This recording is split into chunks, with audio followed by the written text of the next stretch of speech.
السلام علیکم ناظرین، امید ہے آپ خیریت سے ہوں گے۔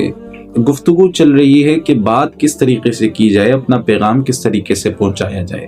آپ نے دیکھا ہوگا کہ ہمارے اپنے مذہبی طبقے کے اندر ایسا اثر و رسوخ پایا جاتا ہے کہ ایک اگر سنجیدہ عالم دین بیان کرتا ہے تو اس کی مجلس کے اندر اتنا رش نہیں ہوتا جتنا رش ایک جونیئر عالم دین جو چیخ چیخ کر گلے پھاڑ پھاڑ کر بیان کرتا ہے، اس کے جو ہے نا بیان کے اندر جو رش پایا جاتا ہے۔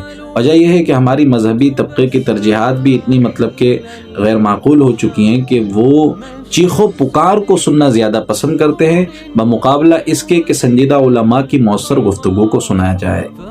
یہ چیزیں ہمارے معاشرے کے اندر بہت زیادہ عام ہو چکی ہیں۔ اچھا، یہ اب یوں چل رہا ہے کہ آپ یوں سمجھ لیں کہ ایک بندہ، ہمارا مقصد ہوتا ہے پیغام کو پہنچانا، بات کو پہنچانا، بات کرنے کا مقصد کہ یار ہم کسی کو کوئی پیغام پہنچا رہے ہیں تو وہ آہستہ بھی پہنچ سکتا ہے۔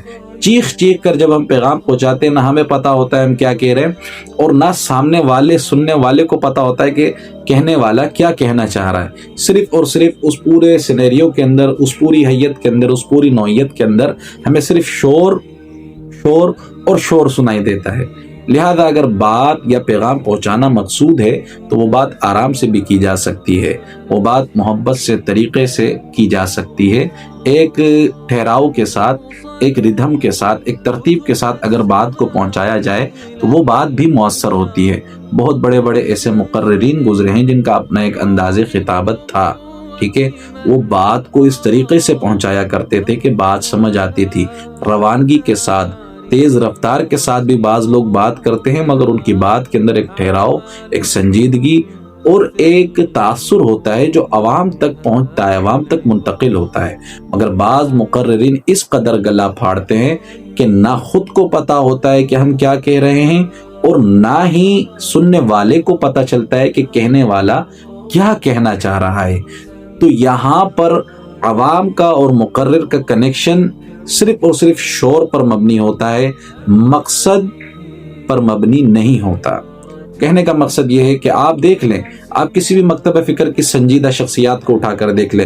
مکتبہ دیوبند کی سنجیدہ شخصیات میں سر فہرست مفتی تقی عثمانی صاحب کا جو انداز بیاں ہے وہ بہت ہی سادہ، سدھرا ہوا اور ٹھہرا ہوا انداز ہے۔ اسی طرح جو ہے نا مکتبہ بریلوی، مکتبہ فکر کے جو علماء ہیں، بہت سارے علماء ہیں جن کے اندر سر فہرست مفتی منیب الرحمان صاحب ہیں، ان کا آپ جو ہے نا انداز گفتگو سنیں۔ اسی طریقے سے مکتبہ اہل حدیث کے جو ہمارے ایک بزرگ گزرے میر ساجد صاحب، آپ ان کا بھی انداز بیان دیکھ لے کہ وہ کس طرح سے ان کا انداز گفتگو تھا۔ بتانے کا مقصد یہ جتنے بھی سنجیدہ علماء ہیں، جتنے بھی مؤثر علماء ہیں جو دنیا کے اندر اپنے کردار، اپنے کام، اپنے افعال سے جانے جاتے ہیں، ان کا انداز بیان، ان کا وے آف ٹاکنگ کیا ہے، ان کا بات کرنے کا طریقہ، پیغام پہنچانے کا طریقہ، انداز کیا ہے۔ کہنے کا مقصد یہ ہے کہ ابھی میرے سامنے سے ایک ایسی ویڈیو گزری جس کے اندر طلباء کو یہ مشق کرائی جا رہی تھی، اردو کی گردانیں اور اردو کی عبارتیں رٹائی جا رہی تھی چیخ چیخ کر۔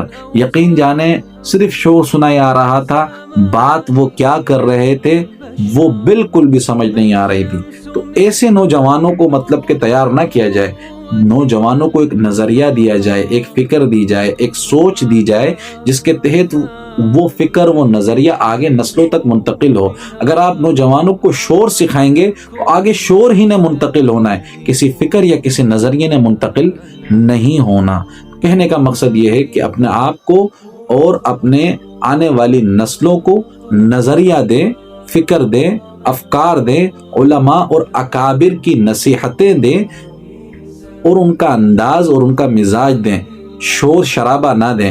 وہ ایک وقت تھا جب مقررین کو سنا جاتا تھا، جب ایسے مقررین بھی ہوا کرتے تھے جو ٹانگ پر ٹانگ رکھ کر بڑے ہی زور و شور سے تقریریں کیا کرتے تھے اور نیچے بیٹھی عوام واہ واہ کرتی تھی۔ ایسے بھی مقررین گزرے جو مائک پر مکے مار کر تقریریں کیا کرتے تھے اور عوام ان کی تقریروں پر واہ واہ کیا کرتی تھی۔ مگر اب دور تبدیل ہو چکا ہے، اب دور سلجھے ہوئے لوگوں کا ہے، سمجھانے والے لوگوں کا اور سمجھنے والے لوگوں کا ہے۔ اگر آپ سمجھانے والے بنے، بہرحال میں ان تک نہیں جا رہا، بہت سے لوگوں کا ایک اپنا انداز خطابت ہے، تو وہ اپنے آپ کو منوا چکے ہیں. ہم ان پر کوئی آپ نہ سمجھے کہ ہم کسی ایک مکتب کو یا کسی چند شخصیات کو ٹارگٹ کر رہے ہیں. جو لوگ اپنے افعال سے، اپنے کام سے، اپنے کردار سے جانے جا چکے ہیں، ان کا ایک اپنا انداز ہے.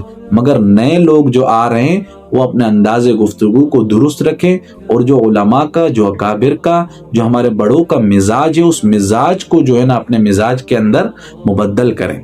بس یہی بات پہنچانا مقصود تھا. السلام علیکم.